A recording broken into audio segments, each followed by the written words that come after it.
പിണറായിയെ കേന്ദ്രീകരിച്ചുള്ള ലാവ്ലിൻ കൃഷി ഇറക്കൽ തുടങ്ങിയിട്ട് കാലം കുറയായല്ലോ. CBI സുപ്രീം കോടതിയിൽ കേസ് മാറ്റിവെക്കുന്നതിന് കാരണം പിണറായി വിജയനും സംഘപരിവാറും തമ്മിലുള്ള ഒത്തുകളിയാണെന്ന് കേരളത്തിലെ വലതുപക്ഷ മാപ്രകൾ എഴുതും. അതിനെ കോൺഗ്രസ്സുകാർ വായ്ത്താരിയിട്ടുകൊണ്ട് നടക്കും. ഇനി ഈ ഒരു കേസുമായി ബന്ധപ്പെട്ട് ചില യാഥാർത്ഥ്യങ്ങൾ നാട്ടുകാരറിയണം. ലാവ്ലിൻ കേസുമായി ബന്ധപ്പെട്ട് പലരും കേരളത്തിലെ സംഘപരിവാറുകാരാൽ കുത്തിനിറയ്ക്കപ്പെട്ട മാധ്യമപ്രവർത്തകരെന്ന രൂപത്തിലിരിക്കുന്ന മുഴുമുഴുത്ത സംഘികൾ എഴുതിപ്പിടിപ്പിച്ച കഥകളും ലാവ്ലിൻ കേസുമായി ബന്ധപ്പെട്ട് നടന്ന യാഥാർത്ഥ്യവും എന്താണെന്നും അന്നത്തെ കാലഘട്ടത്തിൽ സംഘി ചാനലായിട്ടുള്ള ഏഷ്യാനെറ്റിൻ്റെ ചർച്ച കണ്ടാൽ ചിലർക്കെങ്കിലും കാര്യം ബോധ്യപ്പെടുമല്ലോ. അന്നത്തെ കാലഘട്ടത്തിൽ ഈ കേസുമായി ബന്ധപ്പെട്ട് പിണറായി വിജയൻ്റെ പങ്കിനെക്കുറിച്ച് ഉമ്മൻചാണ്ടി എന്ന മുഖ്യമന്ത്രി വിശദീകരിക്കുന്നുണ്ട്. എന്തുകൊണ്ട് ഈ കേസുമായി ബന്ധപ്പെട്ട് CBI അന്വേഷണം പ്രഖ്യാപിച്ചു എന്ന് അദ്ദേഹം വിശദീകരിക്കുന്നുണ്ട്. അതിന് അദ്ദേഹത്തെ പെടുത്തിയതാരാണ് എന്ന് പറയുന്നത് കേൾക്കുമ്പോൾ നിങ്ങൾക്ക് മനസ്സിലാകും കേരളത്തിലെ മാധ്യമ സ്ഥാപനങ്ങൾക്കകത്ത് പതുങ്ങിയിരിക്കുന്ന സംഘപരിവാറുകാർക്ക് പിണറായി വിജയൻ എന്ന ഇടതുപക്ഷ നേതാവിനോടുള്ള വ്യക്തിവൈരാഗ്യം എത്രമാത്രം തീക്ഷ്ണമാണെന്നും. അപ്പോൾ ഏഷ്യാനെറ്റ് 2015 കാലഘട്ടത്തിൽ, അതായത് പിണറായി വിജയൻ മുഖ്യമന്ത്രിയാകുന്നതിന് മുന്നോടിയായിട്ട് ഏകദേശം 10 വർഷങ്ങൾക്ക് മുന്നേ സംപ്രേഷണം ചെയ്ത ഒരു ചർച്ച, അത് നിങ്ങൾ വ്യക്തമായി കേൾക്കണം. സംഘപരിവാർ മുതലാളിയുടെ ഉടമസ്ഥതയിലുള്ള ഒരു ചാനൽ ചർച്ചയിലൂടെ ലാവ്ലിൻ കേസുമായി ബന്ധപ്പെട്ട് കോൺഗ്രസിൻ്റെ തന്നെ പുണ്യാളൻ മുഖ്യമന്ത്രി പറയുന്ന ആ യാഥാർത്ഥ്യം, ജനം ഇന്നും മനസ്സിലാക്കിയിട്ടില്ലാത്ത പച്ചയായ യാഥാർത്ഥ്യം എന്താണെന്ന് നിങ്ങൾ കേൾക്കും. ആ മന്ത്രിസഭയുടെ അവസാനത്തെ മന്ത്രിസഭാ യോഗത്തിൽ ഈ ലാവ്ലിൻ കേസ് CBIക്ക് വിട്ടത് ഈ ഉമ്മൻചാണ്ടിയാണ്.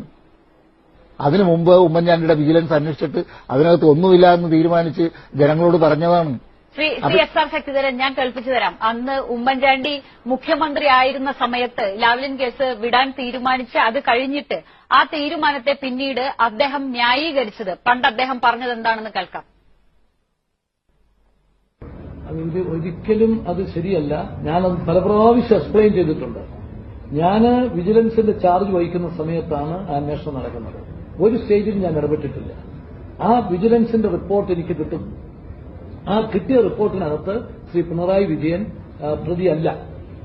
പക്ഷെ അതിനകത്ത് അവർ എഴുതിയിട്ടുണ്ട്, പിന്നെ തുടർന്നുള്ള അന്വേഷണം നടക്കുമ്പോൾ കൂടുതൽ പ്രതികൾ ഉണ്ടായേക്കാം എന്നൊരു സെന്റൻസ് മാത്രമേ എഴുതിയിട്ടുള്ളൂ. അദ്ദേഹം പ്രതിയല്ല. ആ റിപ്പോർട്ട് ഞാൻ അക്സെപ്റ്റ് ചെയ്തു. ഞാൻ മുഖ്യമന്ത്രിയായിരിക്കുമ്പോഴാണ് അന്വേഷണം നടക്കുന്നത്. ഞാൻ മുഖ്യമന്ത്രിയായിരിക്കുമ്പോഴാണ് അതിന്റെ റിപ്പോർട്ട് കിട്ടുന്നത്. ആ റിപ്പോർട്ടിനകത്ത് അദ്ദേഹം പ്രതിയല്ല. പക്ഷെ ഇങ്ങനെയൊരു വാചകം മാത്രമുണ്ട്. അത് ഞാൻ അക്സെപ്റ്റ് ചെയ്തു. അങ്ങനെ കോടതിയിൽ ചാർജ് ഷീറ്റ് കൊടുത്തു. കോടതിയിൽ ചാർജ് ഷീറ്റ് കൊടുത്തപ്പം നിങ്ങൾ തന്നെയാണ് കുഴപ്പമുണ്ടാക്കിയത്. ഇവിടുത്തെ പത്രങ്ങൾ അങ്ങ് എഴുതി ഹം സബ് ചോർ ഹേ എന്നാണ് ഒരു പത്രത്തിന്റെ ഹെഡിങ്. ഹം സബ് ചോർ ഹേ ഹിന്ദിയിലെ ബാനർ ഹെഡിംഗ് ആണ്. എന്ന് പറഞ്ഞാൽ ഞങ്ങളെല്ലാം കള്ളന്മാരാണ്. എന്താ ഇതിനകത്ത് ഭരണകക്ഷിയും പ്രതിപക്ഷവും കൂടി യോജിച്ചിരിക്കുന്നു. രണ്ടു കൂട്ടത്തിലും എന്തോ മറച്ചു വെക്കാനുണ്ട്. ഇത് ഫെബ്രുവരി 28 ഒക്കെ ആകുന്ന ദിവസങ്ങളാണ്. മാർച്ച് 1 ഇലക്ഷൻ അനൗൺസ് ചെയ്തു. അപ്പം തെരഞ്ഞെടുപ്പ് വരുന്ന സമയത്ത് ജനങ്ങളുടെ മുമ്പിൽ ഭരണകക്ഷിയും പ്രതിപക്ഷവും എല്ലാം പ്രതിക്കൂട്ടി നിൽക്കുന്ന ഒരു സാഹചര്യം ഉണ്ടാകുന്നത് ശരിയല്ല എന്ന് കണ്ടിട്ട് മാർച്ച് 1 ക്യാബിനറ്റാണ് CBIക്ക് വിടാനായിട്ട് തീരുമാനിക്കുന്നത്. ശ്രീമതി ഷാനിമോൾ ഉസ്മാൻ, അന്ന് മുഖ്യമന്ത്രി ആയിരുന്ന ഉമ്മൻചാണ്ടി ആ തീരുമാനം എന്തുകൊണ്ടെടുത്തു എന്ന് പിന്നീട് വിശദീകരിച്ചതാണ് ഈ കണ്ടത്. മാധ്യമങ്ങളെല്ലാം പറഞ്ഞു രാഷ്ട്രീയക്കാരെല്ലാവരും കള്ളന്മാരാണ്, ഹംസബ് ചോർ ഹെ എന്ന് വെച്ചാൽ മാധ്യമങ്ങൾ എല്ലാവരും കൂടി പറഞ്ഞപ്പോ അദ്ദേഹം നിഷ്കളങ്കത തെളിയിക്കാൻ വേണ്ടി അല്ലെങ്കിൽ ധാർമ്മികത തെളിയിക്കാൻ വേണ്ടി CBIക്ക് വിടാനുള്ള തീരുമാനമെടുത്തു.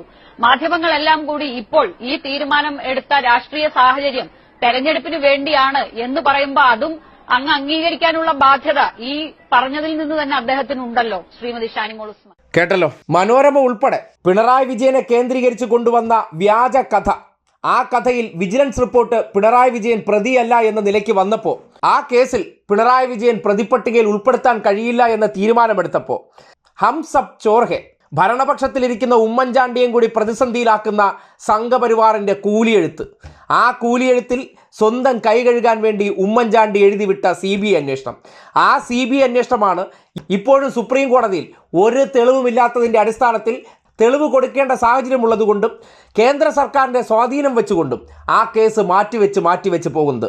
ഒരു തവണ പോലും പിണറായി വിജയൻ എന്ന മുഖ്യമന്ത്രി ഈ കേസ് മാറ്റിവെക്കണമെന്നാവശ്യപ്പെട്ട് ഒരു ഹർജി നൽകിയിട്ടില്ല. പിന്നെ ആരാണ് കേസ് മാറ്റിവെക്കുന്നത്? അത് CBI ആണ്. എന്തിനു വേണ്ടി? കേരളത്തിലെ മാധ്യമ സ്ഥാപനങ്ങൾക്കകത്തിരിക്കുന്ന സംഘപരിവാറുകാർക്ക് ഓരോ തവണയും ഇത് ഒത്തുകളിയാണെന്ന് തോന്നിപ്പിക്കുന്ന തരത്തിൽ ചില നിർമ്മിത കഥകൾ ഉണ്ടാക്കാൻ വേണ്ടിയുള്ള ഇടപെടൽ മാത്രമാണ്. അത് എപ്പോഴെങ്കിലും കോടതി കൈകൊണ്ട് തൊട്ടാൽ അന്ന് ആ കേസ് ചവറ്റുകുട്ടയിൽ വീഴുന്ന സാഹചര്യമുണ്ട്. കാരണം കേരളത്തിലെ 2 കോടതികൾ, പ്രത്യേകിച്ച് CBI കോടതിയും ഹൈക്കോടതിയും ചവറ്റുകുട്ടയിലേക്ക് എറിഞ്ഞ കേസാണ്. പിന്നീട് ഹം സബ് ചോർ ഹേ എന്ന് മുഖ്യമന്ത്രിയെ കൂടി പ്രതിസ്ഥാനത്ത് നിർത്തിക്കൊണ്ട് മനോരമ നടത്തിയ കൂലിയെഴുത്തിൻ്റെ ഭാഗമായിട്ട് ഉമ്മൻചാണ്ടി സ്വയരക്ഷയ്ക്ക് വേണ്ടി ചെയ്ത പ്രവർത്തനം, അതിനെ ഒരു കച്ചിത്തുരുമ്പാക്കി വെച്ചുകൊണ്ട് കോടതിയിൽ അത് പരിഗണനയ്ക്കെടുത്താൽ അന്ന് അതിൻ്റെ ആയുസ് അവസാനിക്കുമെന്നുള്ളത് കൊണ്ട് മാറ്റിവെച്ച് കഥകൾ ഉണ്ടാക്കാനുള്ള അവസരം ഉണ്ടാക്കി കൊടുക്കുന്നു എന്നതിനപ്പുറം ആ കേസുമായി ബന്ധപ്പെട്ട് വിജിലൻസ് നടത്തിയ അന്വേഷണത്തിൽ എന്താണ് സംഭവിച്ചതെന്ന് പറഞ്ഞിരിക്കുന്നത് CPM നേതാക്കളല്ല, അന്നത്തെ മുഖ്യമന്ത്രിയായിട്ടുള്ള കോൺഗ്രസ്സുകാർ വാഴ്ത്തുപാട്ട് പാടുന്ന പുണ്യാളൻ മുഖ്യമന്ത്രി അഥവാ ഉമ്മൻചാണ്ടിയാണ്. അതിലുണ്ട് എന്താണ് ആ കേസിൻ്റെ നിജസ്ഥിതി എന്ന്. അത് സാധാരണക്കാരായിട്ടുള്ള മനുഷ്യർ മനസ്സിലാക്കേണ്ടതാണ്. ഒരു വ്യക്തിയെ ഇല്ലാത്ത കേസിൻ്റെ പേരിൽ വേട്ടയാടുന്നത് എന്തിനെന്ന് പറഞ്ഞാൽ അത് ഞങ്ങൾക്ക് അധികാര കസേരയിലെത്താൻ എന്തെങ്കിലുമൊക്കെ വേണം, അതിനുവേണ്ടി ഇല്ലാത്തതുണ്ട് എന്ന് സംഘപരിവാർ മാപ്രകളെ കൊണ്ട് എഴുതിപ്പിക്കാൻ വേണ്ടിയുള്ള വെറുമൊരു ഓലപ്പാമ്പ് മാത്രമാണെന്നുള്ളതാണ് യാഥാർത്ഥ്യം.